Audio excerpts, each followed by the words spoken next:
ছেলেদেরকে সুসংবাদ দিন, তার মানে বিপদে ধৈর্য ধারণ করতে হবে। প্রিয় ভাইয়েরা, ইন্নামাস সাবরু ইনদা সাদামাতিল উলা। বিপদে আমরা অনেক সময় প্যানিক হয়ে যাই, অস্থির হয়ে যাই, কি করব, হতাশ। না, মুমিনরা হতাশ হয় না, ধৈর্য ধারণ করে। কি করে? কি করে?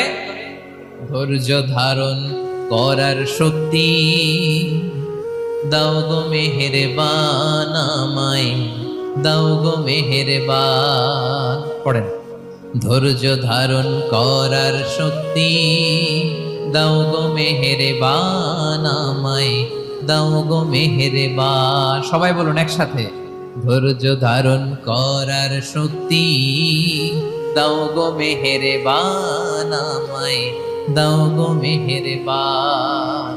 বুকের ভেতর ব্যথার নদী বইছে অবিরা, বইছে